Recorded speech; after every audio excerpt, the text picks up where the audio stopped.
নমস্কার, কলকাতা টিভি ডিজিটালে আপনাদের সকলকে জানাই স্বাগত। আমি রয়েছি স্বর্ণালী আপনাদের সঙ্গে। রাজ্যে পালা বদলের পর একাধিক বিষয় বর্তমানে রাজ্য রাজনীতির আলোচনার কেন্দ্রবিন্দুতে রয়েছে।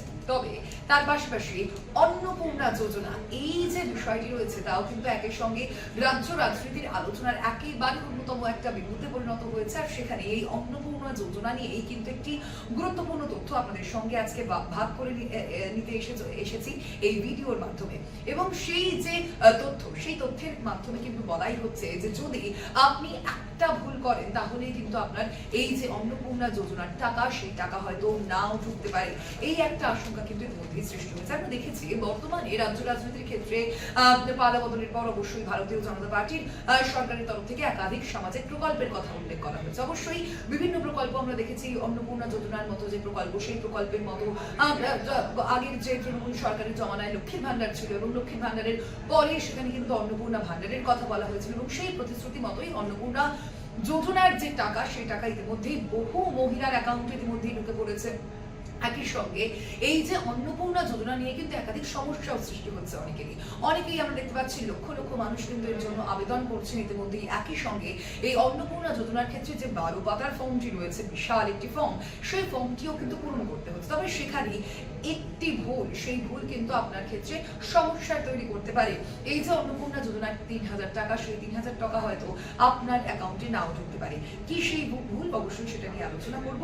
এবং আপনাদের জানিয়ে রাখি প্রথমে যে এই যে অন্নপূর্ণা যোজনার কথা বলা হচ্ছে, এখানে একটি পোর্টালের কথা উল্লেখ রয়েছে। কিন্তু একটি পোর্টাল, সেটিকেই আসল পোর্টাল হিসেবে কিন্তু ব্যাখ্যা করা হয়েছে, আমরা দেখেছি ইতিমধ্যে। এবং কি সেই পোর্টালটির নাম socialregistry.wb.gov.in। এই যে পোর্টালটি রয়েছে, এই পোর্টালটিকেই কিন্তু আসল বলে বলা হচ্ছে। এবং এই পোর্টালটিতে গিয়ে যদি আপনি লগ ইন করেন তাহলে কিন্তু আপনি আপনার তথ্য জমা দিতে পারবেন। এছাড়া কিন্তু আর অন্য কোনো পোর্টাল নেই।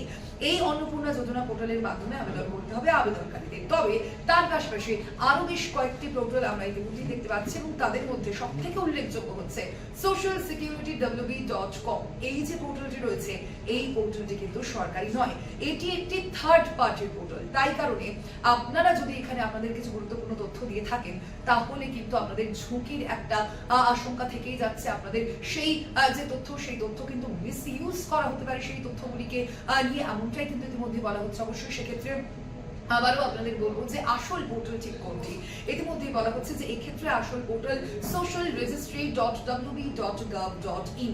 এটি কিন্তু আসল পোর্টাল। আপনাদের জানা প্রয়োজন রয়েছে, আপনারা যখন এই অন্নপূর্ণা যোজনার জন্য আবেদন করতে চাইবেন সেক্ষেত্রে কিন্তু এই পোর্টালটিতেই যান। অবশ্যই এখানে এই বিশ্বাসযোগ্য পোর্টালের কথা ইতিমধ্যেই বলা হচ্ছে এবং সেই পোর্টালটিতে গিয়ে কিন্তু আপনারা আপনাদের সমস্ত তথ্য দিতে পারেন। পাশাপাশি এই অনলাইন পোর্টালে মোবাইল নাম্বার দিয়ে নাম রেজিস্টার করতে হবে আবেদনকারীকে।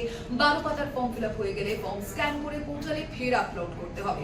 স্ক্যান করে আপলোড করতে হবে প্রয়োজনীয় নথিও। এই বিষয়টিও কিন্তু ইতিমধ্যেই বলা হচ্ছে। অর্থাৎ বুঝতেই পারছেন যে অন্নপূর্ণা যোজনা যা নিয়ে ইতিমধ্যে আলোচনা তো তুঙ্গে রয়েছে। অবশ্যই যারা মহিলারা রয়েছেন তাদের মধ্যে যে আলোচনা বেশি হচ্ছে তা কিন্তু বলাই বাহুল্য। এবং সে কারণেই আপনাদের কাছে এই সতর্কতামূলক একটা বিভিন্ন তথ্য আপনাদের সঙ্গে শেয়ার করে নিচ্ছি এই ভিডিওর মাধ্যমে। অবশ্যই আজকে অন্নপূর্ণা যোজনা নিয়ে একটি গুরুত্বপূর্ণ তথ্য আপনাদের সঙ্গে ভাগ করে নিচ্ছি। পাশাপাশি আর অন্যান্য খবরের জন্য অবশ্যই দেখতে থাকুন কলকাতা টিভি ডিজিটাল রাত 3-7।